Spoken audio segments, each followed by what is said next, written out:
Olá, pessoal! Nossa aula de hoje é sobre expansão marítima europeia.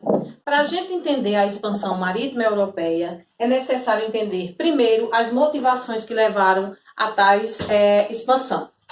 Foram uma série de motivações, mas eu vou citar uma série para vocês entenderem melhor. A primeira é relacionada à formação de monopólio, ou seja, um monopólio comercial, porque a Europa nessa época estava como atividade principal a questão do mercantilismo, tendo como principal característica o metalismo, que é acúmulo de metais preciosos. Então, eles procuravam rotas de mais fácil acesso para poder chegar até as cidades comerciais, como, por exemplo, a Índia. Não é à toa que o primeiro navegador genovês, Cristóvão Colombo, ele procurou diversas rotas, tanto que ele chegou ao novo continente e não sabia disso.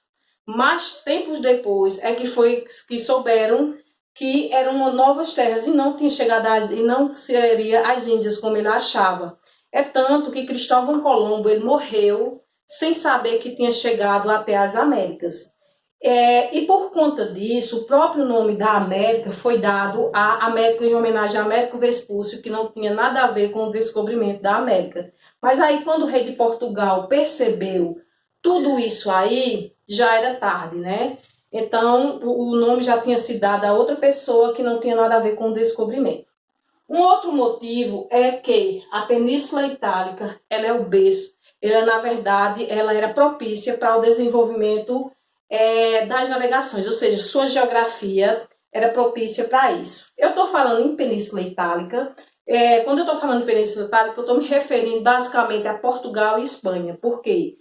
Partes de Portugal com Espanha dá o que nós chamamos de Península Itálica. Então, a geografia dela era propícia.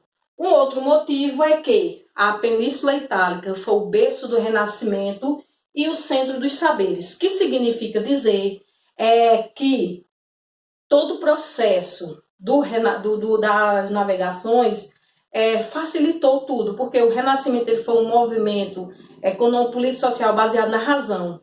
Então, muito das teorias criadas lá na Idade Média, que a Terra era quadrada, que o Oceano Atlântico era um mar tenebroso, que existiam monstros que poderiam engolir esses barcos, tudo isso foi quebrado com um processo de racionalização do Renascimento, que significou dizer que a concorrência também era pouca. Por quê? Porque, ao contrário de outros países que não tinham nenhum conhecimento geográfico que a Península Itálica tinha, isso fez com que a concorrência fosse muito pouco. É tanto que, por ele ser o berço do conhecimento, o centro dos saberes, criou sistemas de orientação que permitiram navegar com mais facilidade, como os mapas, a bússola, o astrolábio. Além de tudo isso, nós vamos ter como um dos principais motivos o fato de Portugal e Espanha estar como base principal o metalismo. Então, havia uma busca por metais preciosos. Então, a navegação serviu de fato para que eles buscassem novas terras para explorar cada vez mais essas terras e achar o que eles mais desejavam, que eram os metais preciosos. Somando a isso tudo, nós vamos ver que o pioneirismo de Portugal e Espanha se deu por tudo isso que eu já falei, somando a questão do espírito aventureiro e a questão dos patrocínios, como, por exemplo, a Igreja Católica. Foi uma instituição que patrocinou, de fato, todos esses eventos. Por quê? Simplesmente porque a Igreja Católica ela estava vivendo um caos interno. Por quê?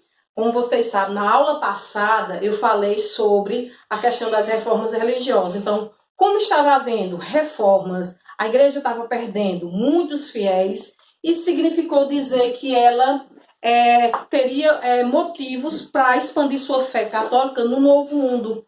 Então, foi o que ela fez, mandou os jesuítas para lá, que catequizaram os índios, formaram aldeias, inclusive foram os primeiros professores no Brasil. Além dos jesuítas, nós vamos ter também contingentes, por exemplo, de protestantes puritanos, que eles inclusive formaram as 3 colônias da América, conhecida atualmente como os Estados Unidos. Somando a isso tudo, nós vamos ter a questão dos burgueses, que também são patrocinadores, com o objetivo de expandir seu comércio, os nobres também para expandir as suas terras. Em Portugal estava acontecendo a chamada Guerra de Secessão, que era uma guerra de sucessão de tronos, onde Dom João VI acabou assumindo o poder e financiou ainda mais essas navegações. Então, tudo isso fez com que o próprio processo de expansão marítima tivesse resultado.